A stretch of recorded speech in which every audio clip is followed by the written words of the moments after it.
बिस्मिल्लाहिर्रहमानिर्रहीम। अस्सलाम वालेकुम डियर स्टूडेंट्स, मैं हूं प्रोफेसर अज़मत अली और आप देख रहे हैं मेरा चैनल मैथ्स फॉर यू। आपको ऑपरेशन रिसर्च की क्लास में वेलकम। आज ऑपरेशन रिसर्च में चैप्टर नंबर 2 ट्रांसपोर्टेशन मॉडल जो है, इसमें हम जिस टॉपिक के ऊपर डिस्कशन करने जा रहे हैं, this is one of the most important topic of transportation model known as transshipment problems. तो सबसे पहले हम यहाँ पर डिस्कस करेंगे कि ट्रांसशिपमेंट प्रॉब्लम्स में और ट्रांसपोर्टेशन प्रॉब्लम में फ़र्क क्या होता है, ये दोनों एक दूसरे से किस तरह डिफरेंट हैं। तो मैंने लिखा है जी कि in a transportation problem we shift units from one source to final destination directly. आपने अभी तक इस चैप्टर में ट्रांसपोर्टेशन मॉडल्स या ट्रांसपोर्टेशन जो प्रॉब्लम्स हैं उनके क्वेश्चंस देखे हैं, ठीक है। उसमें आपको कुछ ऐसा नज़र आता था कि आपके पास इसकी एक साइड पर सोर्सेज या ओरिजिन लिखे होते थे और सेकंड साइड पर आपके पास डेस्टिनेशन लिखी होती थी, ठीक है। तो जैसे मिसाल के तौर पर यहाँ पर सोर्स 1 O1 से डेस्टिनेशन D1 तक यहाँ पर जो कॉस्ट है वो ज़ीरो है। O1 से डायरेक्ट आपने कोई यूनिट शिप करना है डेस्टिनेशन D2 तक, उसकी जो कॉस्ट है वो 1 है। इसी तरह ही ये थर्ड आपका सोर्स है, इससे लेकर डेस्टिनेशन D3 तक जो कॉस्ट है वो 8 है। तो आप यहाँ पर देखते थे कि आपके पास ओरिजिन से डेस्टिनेशन तक कोई भी यूनिट आपने पहुँचाना है तो वो आप डायरेक्टली पहुँचा सकते थे, बीच में किसी किस्म का कोई सेकंड सोर्स या डेस्टिनेशन या कोई दूसरा जो रास्ता है, इंटरमीडिएट पाथ जो है वो कोई नहीं था। लेकिन आगे अब आप जो ट्रांसशिपमेंट प्रॉब्लम देखेंगे उसमें मैं लिख रहा हूँ, while transhipment problem is a type of transportation problem in which units may be shift from one source to another source और other destination before reaching their final destination. इसमें होगा ये कि आपने ट्रांसशिपमेंट प्रॉब्लम जो है उसमें आपको कुछ इस तरह नज़र आएगा। पहली बात तो ये ट्रांसपोर्टेशन प्रॉब्लम की ही टाइप होती है। इसमें होता ये है कि आप इसमें एक यूनिट को जब आप शिप करते हैं, मंगवाते हैं किसी दूसरे डेस्टिनेशन तक, ठीक है, तो ऐसा मुमकिन है कि आप उसको डायरेक्टली ना मंगवा सकें, ठीक है। मिसाल के तौर पर जैसे मैं आपको इसकी एग्जांपल देता हूँ इस तरह, मेरे पास फ़र्ज़ कर लें कि ये सोर्सेज हैं, पहला एक O1 है, I have second source O2, ठीक है, and third source is O3। इसके बाद यहाँ पर मेरे पास ये 3 डेस्टिनेशन मौजूद हैं, D1, D2, D3। फ़र्ज़ करें कि मुझे डेस्टिनेशन D1 के ऊपर कुछ यूनिट चाहिए, ठीक है। मिसाल के तौर पर मैं ये बात करता हूँ कि मेरे पास मोटरसाइकिल के कुछ स्पेयर पार्ट्स मुझे चाहिए। अब यहाँ पर ये जो मोटरसाइकिल के स्पेयर पार्ट हैं, ये 3 डीलर हैं, O1, O2, O3, जो कि इनके मैन्युफैक्चरर हैं, ठीक है। मैं डेस्टिनेशन D1 पर हूँ और मैं कॉल करता हूँ O1 को। O1 को मैं कहता हूँ कि यार मुझे 100 यूनिट्स जो हैं वो स्पेयर पार्ट के चाहिए। O1 देखता है कि यार उसके पास 100 यूनिट्स अवेलेबल नहीं हैं, या तो कुछ कम हैं या कुछ उसके पास बिल्कुल नहीं है, ठीक है। अब वो क्या करेगा, जो सोर्स O1 है ये सेकंड सोर्स O2 को कॉल करेगा कि यार मुझे कुछ सोर्सेज चाहिए। मिसाल के तौर पर इसके पास 50 यूनिट्स अवेलेबल हैं, 50 नहीं है। तो अब आप क्या करेंगे, डायरेक्टली D1 जो है वो O2 को नहीं जानता, मिसाल के तौर पर वो O1 को जानता है। तो O1 क्या करेगा, O1 भी एक सोर्स है, O2 भी एक सोर्स है, दोनों मैन्युफैक्चरर हैं। तो O1 जो है वो O2 को कॉल करेगा, तो O2 जो है वो O1 को कुछ यूनिट जितने चाहिए उसके पास कम है वो प्रोवाइड करेगा। मिसाल के तौर पर इसने 50 यूनिट्स इसको प्रोवाइड कर दिए। अब क्या होगा, अब टोटल O1 ने टोटल 100 यूनिट्स बना ली है, टोटल मुकम्मल तैयार हो गई। ये किसको प्रोवाइड कर देगा, D1 को, पहले डेस्टिनेशन को। तो अब आपने गौर किया कि आपके पास डेस्टिनेशन D1 तक सोर्स डायरेक्टली नहीं पहुंचे, पहले O1 ने O2 को कॉल किया, यानी दोनों सोर्सेज एक सोर्स से दूसरे सोर्स तक यूनिट मंगवाए के बाद में फिर डेस्टिनेशन D1 तक काम पहुंचा, ठीक है। इसी तरह ही आपके पास ये पॉसिबल है कि मुझे डेस्टिनेशन D1 से D2 तक यूनिट्स चाहिए, ठीक है। अब D2 ये भी मेरी डेस्टिनेशन है। यहाँ पर मिसाल के तौर पर ये मैं लाहौर में काम कर रहा हूँ, यहाँ पर मैं कराची में काम कर रहा हूँ, ठीक है। अब मैं यहाँ से O1 से मैंने कुछ 100 यूनिट मंगवा लिए, यहाँ पर अब मुझे डेस्टिनेशन D2 पर भी यूनिट्स चाहिए और ये मेरा काम है। अब मैं डेस्टिनेशन D2 पर डायरेक्टली O1 सोर्स से भी कॉल कर सकता हूँ और ये भी पॉसिबल है कि मैं अपनी डेस्टिनेशन D1 से यहाँ पर जितने यूनिट्स, मिसाल के तौर पर मुझे 20 यूनिट्स चाहिए, तो मैं यहाँ से डेस्टिनेशन D1 से ही 20 यूनिट्स इधर मंगवा लेता हूँ, ठीक है। तो असल में होगा ये कि आपके पास जो ट्रांसशिपमेंट प्रॉब्लम है उसमें डायरेक्टली सोर्स से डेस्टिनेशन की तरफ नहीं जाएंगे। ऐसा पॉसिबल होगा सोर्स से सोर्स तक की तरफ, सोर्स से सोर्स तक भी आप जा सकते हैं, डेस्टिनेशन से डेस्टिनेशन की तरफ भी ट्रांसशिपमेंट हो सकती है। इसी तरह डायरेक्टली आपके पास सोर्सेज से डेस्टिनेशन की तरफ भी आप जा सकते हैं। ठीक है, तो अब आगे से ज़रा इसको ट्रांसपोर्टेशन मॉडल को ज़रा चेक करें। For example following model shows transshipment model. आप देखें यहाँ पर सबसे बड़ी बहुत ज़्यादा डिटेल में नहीं जा रहा, मैं आसान से अल्फाज में आपको इसको समझाने की कोशिश करता हूँ। एक्चुअली होगा ये कि ट्रांसशिपमेंट जो मॉडल होगा उसमें ना आपके पास दोनों तरफ सोर्सेज भी लिखे होंगे और डेस्टिनेशन भी लिखी होंगी। जैसे यहाँ पर देखो ऊपर सोर्सेज भी लिख दिए हैं, डेस्टिनेशन भी लिख दी है। इसी तरह यहाँ पर लेफ़्ट साइड पर सोर्सेज भी लिख दिए हैं, डेस्टिनेशन भी लिख दी है। पहली बात तो इसकी पहचान ये है। अगली पहचान ये होगी, याद रखिएगा कि इसकी ट्रांसशिपमेंट मॉडल जो होता है ना उसकी जो डायगोनल एंट्रीज होती है, ये जो कॉस्ट होती है डायगोनल की, ये तमाम हर जगह पर 0 0 होगी। ठीक है, आप देखें यहाँ पर भी 0 है, यहाँ पर भी 0 है, यहाँ पर भी 0, ये भी 0 0, और ये खुद से 0 नहीं होगी। ये इसकी टेक्निकल रीज़न है 0 होने की, वो ये है कि मिसाल के तौर पर मुझे देखें कि सोर्स 1 से सोर्स 1 तक की जो कॉस्ट है वो 0 होगी। तो वो तो सीधी सी बात है भाई, एक सोर्स 1 है, वहाँ पर ही मेरा यूनिट पड़ा है और वहाँ पर ही रहना उसने।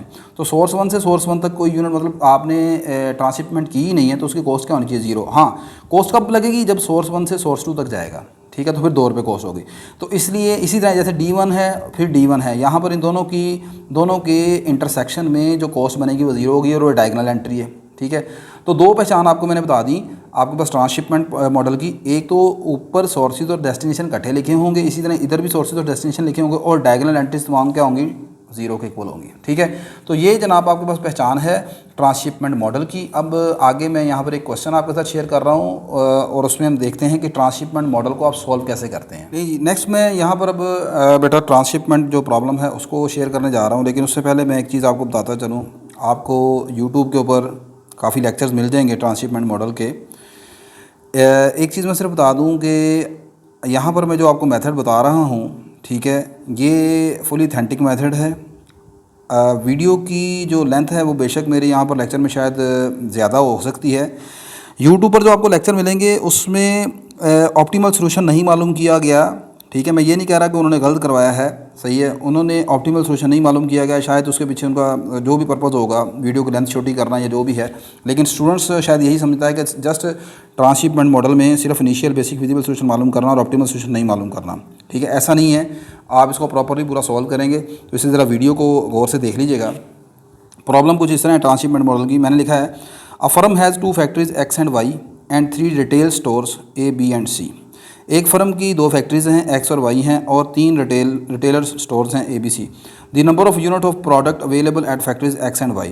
आपके पास फैक्ट्री X और Y में जो टोटल यूनिट्स जो प्रोड्यूस होते हैं, जो अवेलेबल हैं, वो 200 और 300 हैं रिस्पेक्टिवली। यानी X पर 200 हैं और Y पर 300 हैं। While demanded at a retail store are, और जो स्टोर्स के ऊपर डिमांड है, अब यहाँ पर डिमांड कहाँ पर होती है? स्टोर के ऊपर। इसका मतलब स्टोर एज अ डेस्टिनेशन के तौर पर काम करेंगे और फैक्ट्रीज एज अ सोर्सेज के ऊपर काम करेंगी। तो डिमांड स्टोर्स के ऊपर जो है 3 स्टोर्स हैं हमारे पास ABC, उनके ऊपर 100, 150, 250 रिस्पेक्टिवली है, rather than shipping directly from sources to destination. और यहाँ पर मैंने लिख भी दिया है कि यहाँ पर जो शिपिंग है वो डायरेक्टली सोर्सेज से डेस्टिनेशन की तरफ नहीं हो रही। ठीक है, it is decided to investigate the possibility of transshipment, और फिर लफ्ज़ ट्रांसशिपमेंट का भी वर्ड लिख दिया गया। Find the optimal shipping schedule, आपने यहाँ पर ऑप्टिमल शिपिंग शेड्यूल मालूम करना है, और the transportation cost in rupees per unit is given below. ठीक है, आपने ऑप्टिमल सोल्यूशन यहाँ पर मालूम करना है, जबकि आपको दिए हुए टेबल में जो ट्रांसपोर्टेशन कॉस्ट है इन रुपीज़ पर यूनिट वो भी दे दी गई है। लें जी, यहाँ पर ये हमारा टेबल है जो पेपर में आपको गिवन होगा। इधर फैक्ट्रीज, इधर रिटेल स्टोर, यानी इधर सोर्सेज डेस्टिनेशन इकट्ठे लिखे हैं, इसी तरह इधर सोर्सेज और डेस्टिनेशन इकट्ठे लिख दिए गए हैं। ठीक है, ये फैक्ट्री है, ये रिटेल स्टोर्स हैं। फैक्ट्री का नाम X और Y है, रिटेल स्टोर्स ABC हैं। दरमियान वाले ये जो नंबर हैं ये आपके पास यहाँ पर कॉस्ट को रिप्रेजेंट कर रहे हैं। और उसके बाद यहाँ पर जो फैक्ट्री X का, ये मैंने मुझसे गलती होगी, 200 ऊपर लिख दिया मैंने, यहाँ लिखना था फैक्ट्री X के लिए 200 यहाँ पर आएगा, यहाँ पर यानी कि आएगा ये दिस इज़ 200, और फैक्ट्री Y के लिए जो टोटल सप्लाई अवेलेबल है वो 300 है। ठीक है, यहाँ पर आएगा 300। इन द सिमिलर वे यहाँ पर आपके पास ये भी मैंने 100 इधर लिख दिया, यहाँ पर लिखना चाहिए था 100, फिर 150, इधर 250 आएगा।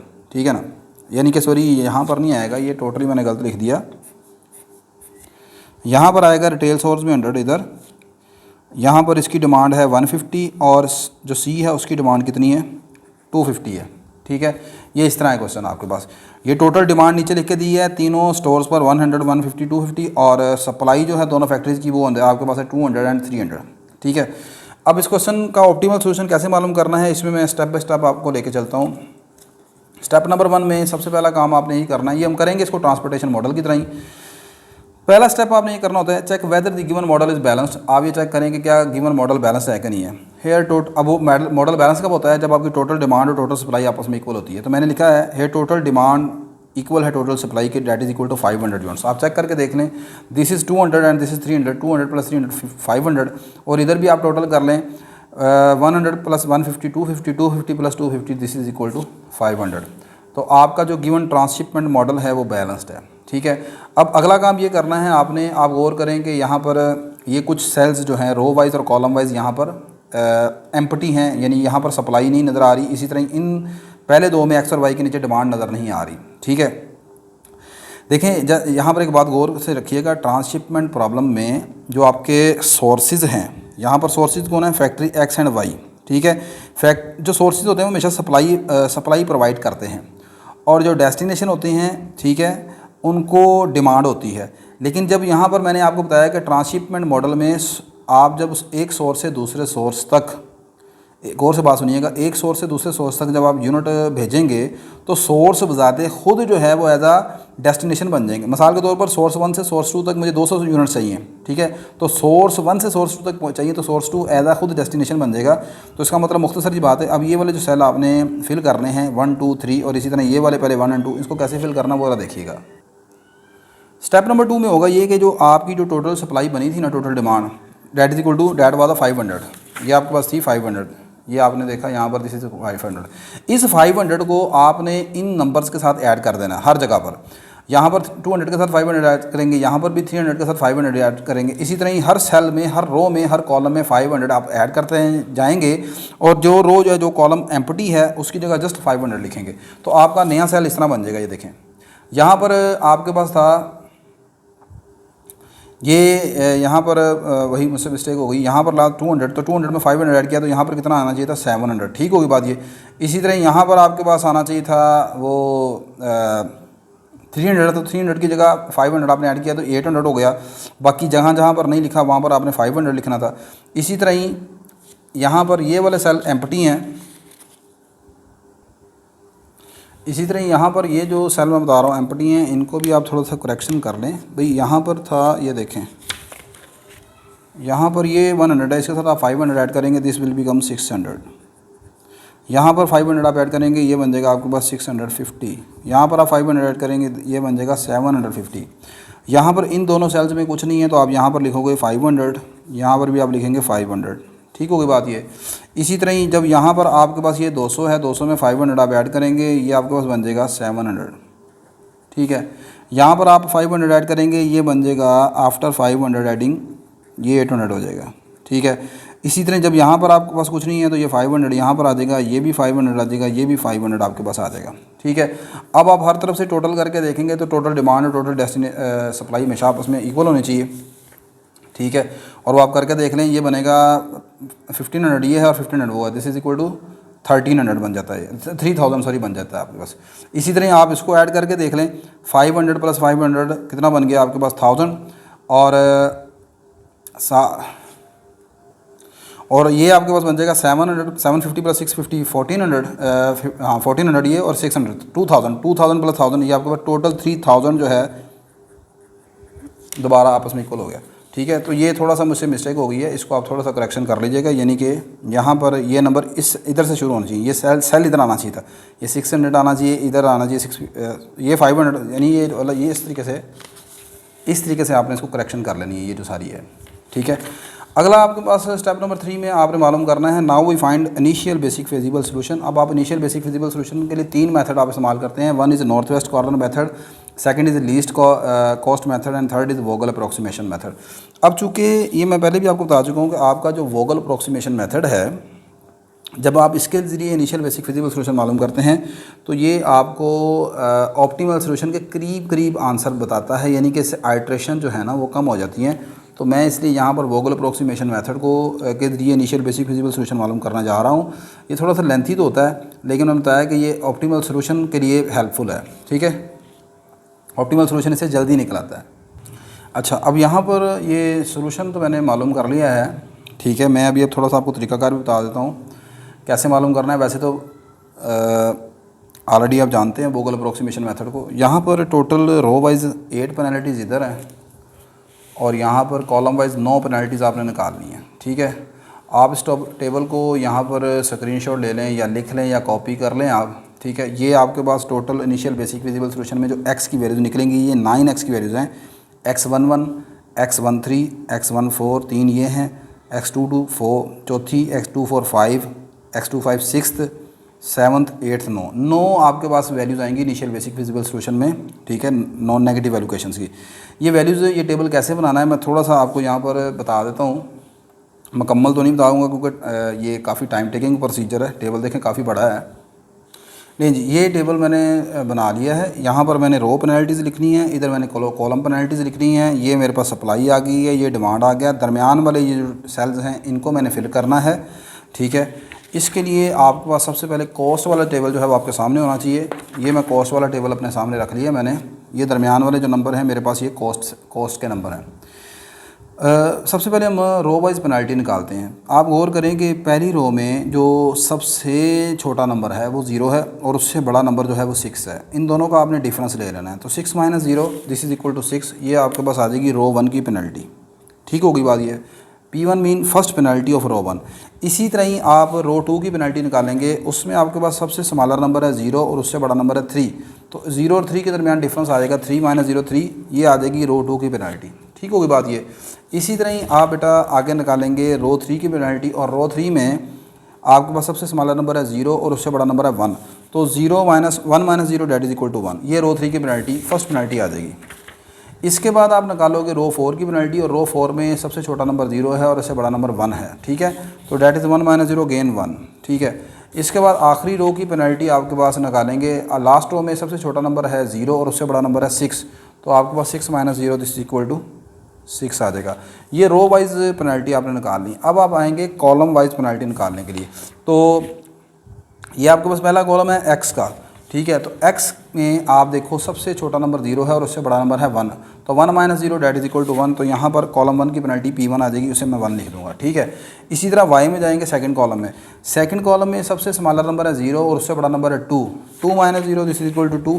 This is the penalty first penalty of row column 1। इसी तरह ही कॉलम 3 यानी ए वाले में आ जाएंगे। तो सबसे छोटा नंबर 0 और उससे बड़ा number 1। 1 - 0 this is equal to 1। ये रो कॉलम 3 की पेनल्टी आ जाएगी। बी में जाएंगे तो बी में सबसे छोटा नंबर 0 और उससे बड़ा नंबर कौन है 4। 4 - 0 दिस इज इक्वल टू 4। ये इसके बाद इसकी पेनल्टी आ जाएगी। इसके बाद आप सी में जाएंगे। सी में सबसे स्मॉलर नंबर 0 और उससे बड़ा नंबर है 1। तो 1 - 0 दिस इज इक्वल टू 1। अब आप देखो आपके पास यहाँ पर आपके पास सबसे बड़ी पेनल्टी कहाँ पर है। यहाँ पर भी 6 है, यहाँ पर भी 6 है और इधर पेनल्टीज कम है। यानी कि सबसे हाईएस्ट पेनल्टी 2 जगह पर है। एक सबसे टॉप रो पहली रो में है और एक सबसे आखिरी रो में है 5वीं रो में। आप इन दोनों को कंसीडर कर सकते हैं। ठीक है, अब इन दोनों को कंसीडर कर सकते हैं, आपकी मर्ज़ी है, जिसको मर्ज़ी आप कंसीडर कर लें। अब आप फ़र्ज़ करें मैं पहली रो को कंसीडर करने लगा हूँ। मतलब मैं यहाँ से चलता हूँ P1 से, मतलब फर्स्ट रो को देखता हूँ कभी। अब करना ये होता है कि आप देखो फर्स्ट रो में जाकर सबसे लीस्ट कॉस्ट कहाँ पर है। ये मेरे पास पहली रो है। पहली रो में सबसे लीस्ट कॉस्ट है यहाँ पर पहले सेल में 0। तो मैं इसको फिल करूँगा और इसकी पोजीशन क्या है x11 है। तो मैं यहाँ पर लिखूँगा x11। अब इस रो में मुझे इस कॉलम में मुझे 500 यूनिट्स चाहिए। डिमांड कितनी है 500 की और अवेलेबल कितने हैं, सप्लाई कितनी है 700 की। तो मैं यहाँ पर लिखूँगा 500। ठीक है, यहाँ 500 में से 500 माइनस कर दिए, बाकी कितने रह गए 0। यहाँ पर इसको काट दिए तो बाकी कितने रह गए 200 आ गए। ये मेरी फर्स्ट आइटरेशन पूरी होगी P1 की। अब अगली बात ये है कि आप देखें कि आपके पास ये 0 किधर आया, रो वाइज या कॉलम वाइज। ये कॉलम वाइज 0 आया तो मैं इन सेल्स को कैंसिल आउट कर दूंगा। ठीक है, आगे इसी तरह ही अब मैं सेकंड पेनल्टी निकालूंगा, थर्ड पेनल्टी निकालूंगा, फोर्थ, इस तरह निकालता जाऊँगा। अब ये मैं यहाँ पर नहीं बता रहा, ये काफ़ी लेंथी है, बस आपको मैंने ये बताया है। ये मेरे पास टेबल है जनाब, इस टेबल को आप सामने रख लें, आप थोड़ा सा बस इसको ट्राई कर लीजिएगा।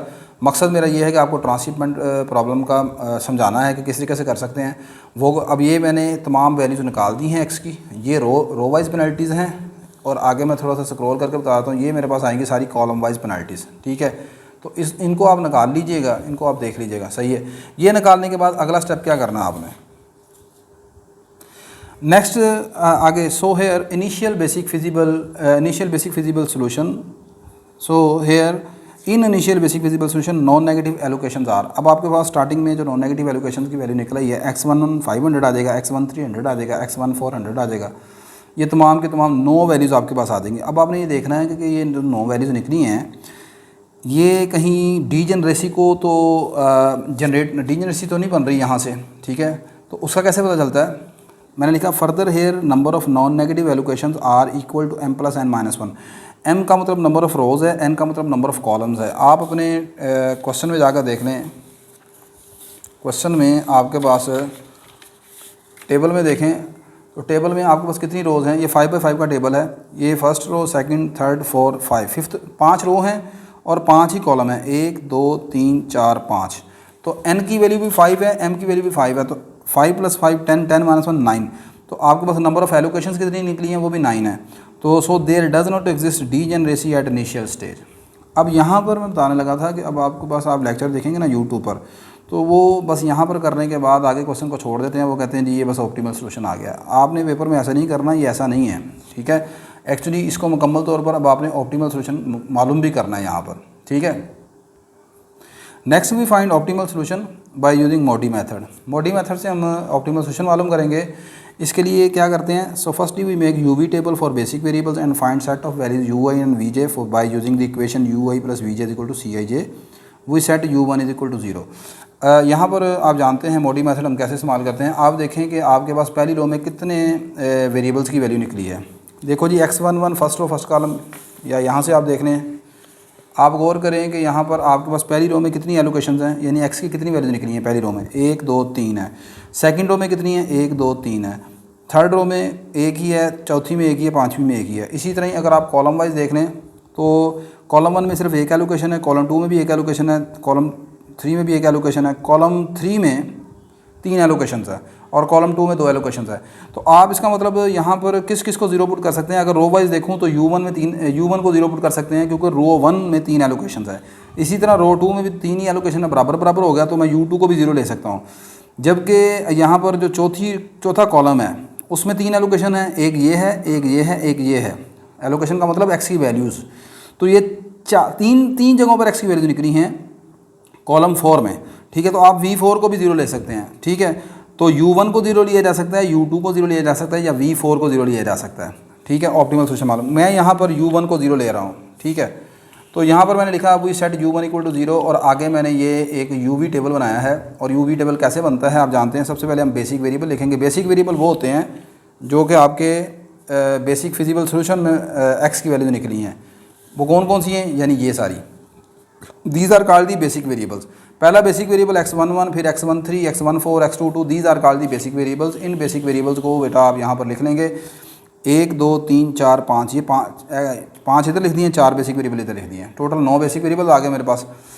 पहले बेसिक वेरिएबल से जो आपने यूवी इक्वेशन बनानी है वो कैसे बनेगी, ये x11 है, मैं लिखूंगा u1 + v1 equal to c11। c11 का मतलब पहले रो पहले कॉलम की कॉस्ट, ठीक है। u के नीचे 1 क्यों लिखा है, क्योंकि आपने x के नीचे वाले जो नंबर है उनको देखना है। x1 फर्स्ट रो तो u1 लिखूंगा, आगे 1 फर्स्ट कॉलम v1 लिखूंगा। जैसे यहाँ पर है x13 तो मैं लिखूंगा u1 + v3 c13। ये यूवी इक्वेशन बन जाएंगी। आगे इन यूवी इक्वेशन से मैं इनकी वैल्यू निकालूंगा, किसकी, u की और v की। देखो जी मैंने यहाँ पर u1 को कर दिया 0 के इक्वल पुट, तो u1 यहाँ से 0 के इक्वल पुट हो गया। आगे रहेगी इक्वेशन आपके पास v1 इक्वल टू c11, क्या रहेगी, v1 इक्वल टू c11। अब c11 की कॉस्ट कहाँ से निकलेगी, c11 आपके पास ये जो शुरू का टेबल है ना उसको सामने रखना है आपने। ये देखें, ये है c11, first row first column की कॉस्ट कितनी है, डेट इज इक्वल टू 0, ठीक है। इस टेबल को आपने सामने रखना है। तो c11 0 आ गया, तो यहाँ से v1 की वैल्यू कितनी आ जाएगी, c11 0 आ गया, v1 0 आ गया, तो ये देखें v1 0 आ गया। इसी तरह ही अगली इक्वेशन बनेगी u1 + v3 equal to c13। U1 0 है तो V3 किसके इक्वल आएगा, C13 के। तो C13 का क्या है, C13 का मतलब है first row third column, first row third column की कॉस्ट कितनी है 7, ठीक है। ये मेरे पास यहाँ पर V3 की वैल्यू 7 आ गई। इस तरह आप कॉस्ट देखते जाएँ, कॉस्ट सामने रखें, ठीक है, और इन वैल्यूज़ को निकालते जाएँ, आपके पास तमाम यू की और वी की वैल्यूज़ निकल आएंगी यहाँ पर, ठीक है। ये आपके पास आ गया टेबल फॉर बेसिक वेरिएबल्स। आगे मैंने लिखा है next we make UV table for non basic variables and find net valuation delta i j, और डेल्टा आई जे का फार्मूला है c I j minus u i plus v j. अच्छा, अब non basic variable कौन से होंगे, non basic variable इन variable के अलावा जो बाकी बचने वाले वेरिएबल हैं। देखो जी x11 एक बेसिक वेरिएबल है, अगला वेरिएबल आना था x12, तो x12 यहाँ पर नहीं लिखा हुआ, तो इसका मतलब ये हो गया नॉन बेसिक वेरिएबल। आगे है x13, ठीक है, आगे है x14, ठीक है, आगे आएगा x15, वो नहीं है तो x15 यहाँ पर नॉन बेसिक वेरिएबल आ गया। आगे लिखूँगा x21, वो भी नॉन बेसिक वेरिएबल हो गया। इसी तरह ये आएगा 23, वो भी नॉन बेसिक वेरिएबल हो गया। तो अब आपके पास टोटल वेरिएबल बनेंगे कितने, आपके पास टेबल था 5/5 का, क्वेश्चन में 5/5 का टेबल है, 5/5 का टेबल में टोटल वेरिएबल बनेंगे 25, ठीक है। 25 में से बेसिक वेरिएबल कितने हैं, वो है 9, आप गिन लेना 1 2 3 4 5 6 7 8 9, 9 अगर बेसिक वेरिएबल हैं, बेसिक वेरिएबल अगर 9 हैं तो नॉन बेसिक कितने होंगे, नॉन बेसिक वेरिएबल कितने बन जाएंगे, 25 में से 9 निकाल दें। Non basic variable are 25 minus 9 this is equal to 16। अगला मैं यूवी टेबल बनाऊंगा तो उसमें 16 नॉन बेसिक वेरिएबल लिखूंगा, वो कौन कौन से हैं, इनके अलावा सारे, वो देखें अब आप। ले जी, ये भी काफ़ी लेंथी टेबल है, ठीक है, आपके सामने है नेट वैल्यूएशन टेबल, ये मैंने डायरेक्ट अब निकाल दिया है। इधर लिखे मैंने सारे नॉन बेसिक वेरिएबल्स जो उनसे बचते हैं, ये टोटल 16 आपके पास नॉन बेसिक वेरिएबल बनेंगे, ये आपके सामने मैं तो दिखा रहा हूँ आपको, ठीक है। ये टोटल दी जाती है 16 नॉन बेसिक वेरिएबल। इन 16 नॉन बेसिक वेरिएबल्स के लिए आपने 16 डेल्टा आई जे निकालने हैं। पहला डेल्टा कौन सा निकलेगा, डेल्टा 12, डेल्टा के नीचे 12 क्यों लिखा, x12 लिखा हुआ है। डेल्टा 12 का फार्मूला क्या बनेगा, ये फार्मूला है डेल्टा आई जे का, C12 minus U1 plus V2 equal to, अब C12 आपके पास जो शुरू का टेबल है उसको सामने रखेंगे, कौन सा शुरू का टेबल, जहाँ से हमारा क्वेश्चन शुरू हुआ था, ये रहा first row second column C12, ये हमारे पास कॉस्ट है C12 कितनी है, 6 रुपये है, तो यहाँ पर मैंने लिखा 6, आगे लिखा माइनस, आगे U1 की वैल्यू शुरू में आपने 0 लेट किया, 0 आ गया। आगे V2 कहाँ से लेंगे, V2 आपने ये जो अभी मालूम किया है, ये देखें, ये रहा V2 आपका 4, ठीक है। इस टेबल में से U और V की वैल्यूज़ आपने सामने रखनी है और यहाँ पर पुट करते जाना है, ठीक है। इस टेबल को बनाने के लिए ये जो नेट वैल्यूएशन का टेबल है, इसमें 2 चीज़ों की ज़रूरत है। एक तो आपको कॉस्ट की ज़रूरत है, इसलिए शुरू वाला टेबल अपने सामने रखें, और दूसरा U और V का टेबल जो आपने बनाया है वो सामने रखें। तमाम वैल्यूज़ यहाँ पर पुट आउट करें, पुट आउट करने के बाद तमाम डेल्टा निकाल लिए, आप देख लें ये तमाम के तमाम डेल्टा आपके सामने हैं। अब ये चीज़ें चूँकि मैं ऑलरेडी पहले करवा चुका हूँ, यहाँ पर अब मैं नहीं करवा रहा। मेरा मकसद था आपको ट्रांसशिपमेंट प्रॉब्लम में और ट्रांसपोर्टेशन प्रॉब्लम में फ़र्क बताना, और ट्रांसशिपमेंट प्रॉब्लम को सॉल्व कैसे करते हैं वो बताना। ये तमाम डेल्टा मैंने यहाँ पर निकाल लिए हैं, आप गौर करें कि तमाम के तमाम डेल्टा पॉजिटिव हैं, कहीं पर भी कोई डेल्टा नेगेटिव नहीं आया, ठीक है। ये तमाम के तमाम डेल्टा आर ऑल पॉजिटिव, सही है।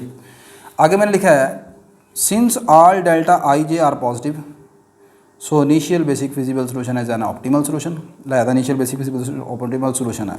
अब यहाँ से आप ये चीज़ का आइडिया नहीं लगा सकते कि शायद इसलिए आप जो यूट्यूब पर मुख्तलिफ वीडियोज़ देखते हैं तो उसमें ऑप्टिमल सोल्यूशन नहीं मालूम करते, शायद वो हमेशा initial basic feasible solution optimal solution बनेगा, ऐसा नहीं है। ये कोई गारंटी नहीं है कि हमेशा initial basic feasible solution optimal solution बन जाएगा। ये यहाँ पर मैंने प्रॉब्लम ऐसी ली है, एक तो प्रॉब्लम बड़ी लेंथी है, इसलिए मैंने ऐसी प्रॉब्लम चूज़ की जिसका initial basic feasible solution optimal solution बन जाए, ठीक है। अदरवाइज़ ये आपने चेक करना ही करना है, ठीक है। Since all delta i j are positive so initial basic feasible solution is an optimal solution. अब अगला उसने कहा था आपने शिपिंग पैटर्न मालूम करना है। शिपिंग पैटर्न का मतलब क्या है कि किस सोर्स से किस सोर्स की तरफ कितने यूनिट मंगाए गए, या किस डेस्टिनेशन से किस डेस्टिनेशन की तरफ कितने यूनिट मंगाए गए, या किस सोर्स से किस डेस्टिनेशन की तरफ कितने यूनिट मंगाए गए। अब इसमें कैसे करना है आपने, इग्नोरिंग ऑल डायगोनल एलोकेशंस। अब आप गौर करें कि आपके पास जो आपने मालूम किया था ना इनिशियल बेसिक फिजिबल सोल्यूशन, उसमें कुछ वैल्यूज़ ऐसे निकली हैं जो डायगोनल एलोकेशन निकली हैं। डायगोनल एलोकेशन मतलब ये देखें ज़रा गौर करें, x11, x22, x33, x44, x55, these 5 values are called the diagonal allocations. ये डायगोनल के ऊपर आ रही है ना, तो इन्हें डायगोनल एलोकेशन बोलते हैं। देखो जी ये क्या शो कर रही हैं, ये शो कर रही हैं कि मैंने पहले सोर्स से 500 यूनिट मंगाए हैं, मुझे बताएं कि ये कोई मतलब निकलता है इसका, पहले सोर्स से पहले सोर्स तक। भाई पहले सोर्स से पहले सोर्स तक मुझे बताएं, आप अपने फैक्ट्री से अपनी ही फैक्ट्री में 500 यूनिट मंगा रहे हैं, तो this is the meaningless thing, ठीक है ना। भाई आप एक सोर्स से दूसरे सोर्स तक कुछ यूनिट मंगाएं, वो समझ आता है। जैसे यहाँ पर देखो, फैक्ट्री एक्स से पहले स्टोर, रिटेल स्टोर ए तक आपने 100 यूनिट मंगाए हैं, ये तो कुछ समझ आती है। इसी तरह फैक्ट्री एक्स से फैक्ट्री बी तक जो टोटल यूनिट मंगाए हैं 14x14 वो 100 आ गया, ये समझ आती है। लेकिन सेम सोर्स से सेम सोर्स की तरफ जो यूनिट मंगाए हैं, this is the meaningless thing, so we ignore the diagonal allocation, इनको आपने छोड़ देना है, ठीक है। तो ट्रांसशिपमेंट प्रॉब्लम में जो पहली चीज़ आपने याद रखनी है वो ये है कि जब आपने आंसर लिखना है तो उसमें ये जो डायगोनल की एंट्रीज हैं उनको नहीं कंसीडर करना, ठीक है। तो so initial basic visible solution, so ignoring all diagonal allocation because they have no physical meaning, the remaining allocations can be interpreted as the shipping pattern. और जो बाकी बचती हैं उनकी जो है इंटरप्रिटेशन वो कुछ इस तरह है।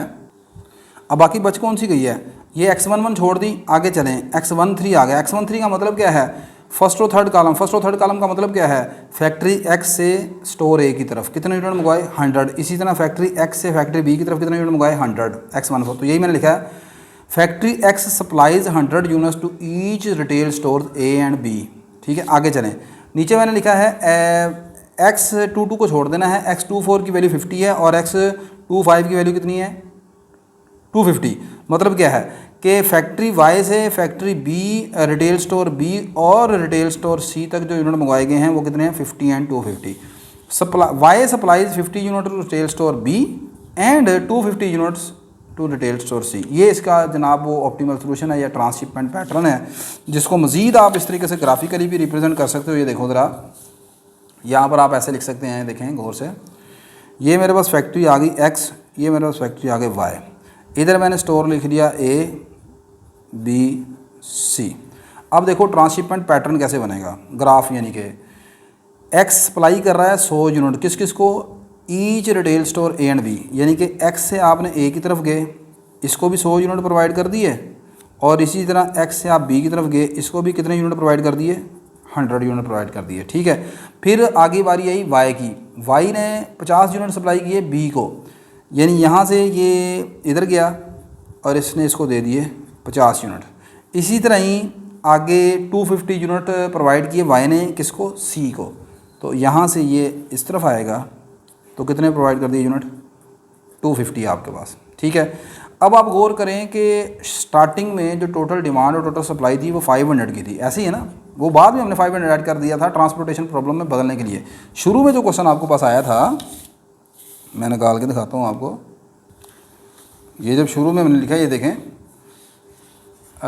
Number of units products available at factory X and Y 200 + 300, total 500 यहाँ पर थे, और इसी तरह ही जो डिमांड थी वो 100 + 150 + 250 वो भी कितनी है 500 की थी। तो आप गौर करके देख लें, इनको भी अगर आप ऐड करें तो 500 बनना चाहिए, 100 + 100 200, 200 + 300 500 आ गया, ठीक है। तो ये आपको क्वेश्चन चेक करने का तरीकाकार है, जो एक्स की वैल्यूज बाकी बचेंगी उनका टोटल करेंगे ना आप, तो आपके पास कितना बनना चाहिए 500 बनना चाहिए, सही है। तो ये इसलिए ये भी एक वजह है कि यहाँ पर अगर आप x11 x22 को इग्नोर नहीं करते तो इन तमाम एक्स का जब आप सम करेंगे तो 500 के बराबर नहीं आएगा, सही है। तो ये जनाब आपका असल में क्वेश्चन तो ख़त्म हो गया। यहाँ पर एक मज़ीद छोटी सी चीज़ मैं आपके साथ शेयर कर दूँगा, और वो क्या चीज़ है ज़रा गौर से देखें। वो चीज़ ये है कि ये जो मैंने नेट वैल्यूएशन टेबल बनाया है ना डेल्टा आई जे, इसको बनाने का एक और स्टाइल भी मेरे पास मौजूद है, आप उसको भी देख लें। है तकरीबन वो भी इतना ही टाइम लगेगा, ऐसे नहीं आसान नहीं, क्योंकि इसमें भी आपने सी कॉस्ट की वैल्यू तो लिखनी है, U1 और V2 को देखना है, फिर लिखना है। उसमें यह है कि ये चीज़ें ऑलरेडी पहले आप देख कर सामने लिख सकते हैं, मतलब ज़रा गौर कीजिएगा। मैंने लिखा है alternative style to compute net valuation. मैं क्या करने लगा हूँ, ज़रा गौर से देखें। मैंने डेल्टा आई जे की वैल्यू मालूम करनी है, और डेल्टा आई जे का जो फार्मूला आपके पास है ना, वो आप जानते हैं, ये है CIJ - UI + VJ। मैं ये करूँगा कि जिन जो सेल्स मेरे पास एम्प्टी हैं, एम्प्टी सेल का मतलब जहाँ पर x initial basic visible solution निकला था ना, उनके अलावा जो एक्स की वैल्यूज़ बाकी बचती हैं। दूसरे फार्म में जो नॉन बेसिक वेरिएबल हैं, आप जो ये डेल्टा आई जे कैलकुलेट करते हैं किस वेरिएबल्स के लिए कैलकुलेट करते हैं, नॉन बेसिक वेरिएबल्स के लिए। देखें आपने ये जो डेल्टा कैलकुलेट किया है ये नॉन बेसिक वेरिएबल्स के लिए कैलकुलेट किया है, x12 x15 these are the non basic variables. अच्छा, नॉन बेसिक वेरिएबल्स वाले सेल्स में जाकर, यानी कि x12 फर्स्ट और सेकंड कॉलम वाले सेल्स में जाकर एक तो आप टेबल बनाएंगे, यहाँ पर उसकी कॉस्ट लिखना है सबसे पहले अपने क्वेश्चन से देखकर। यहाँ पर ये 6 जो है वो C12 की कॉस्ट है, ये C15 की कॉस्ट है, ये C21 की कॉस्ट है, ये सेकंड और थर्ड कॉलम की कॉस्ट है, और ये कौन है, ये कॉस्ट है लिखी कहाँ से देखकर। मैं फिर बता रहा हूँ कि ये मेरे पास नॉन बेसिक वेरिएबल जो हैं जो थे इनकी कॉस्ट लिख लिया मैंने, लिख ली है। ये लिखने के बाद आगे आपने क्या करना है, इधर U1 U2 U3 इनकी वैल्यूज लिखने हैं, इधर तमाम U1 U2 U3 U4 E5 की वैल्यू लिखने, इधर आप लिखने V1 V2 V3 V4 V5 की वैल्यू लिख ली है। अब मैंने कैलकुलेट करना है delta i J. Delta i J calculate करने का एक तरीकाकार, एक तो जो मैंने पहले आपको ऑलरेडी ऐसे बता दिया ना, ये भी ठीक है।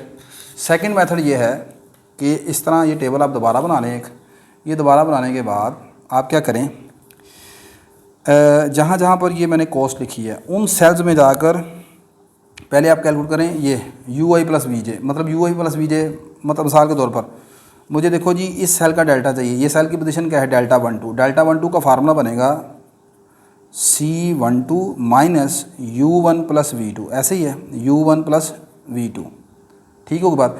U1 प्लस V2 का मतलब है ये मेरे पास U1 है और ये मेरे पास नीचे है V2, इन दोनों का सम।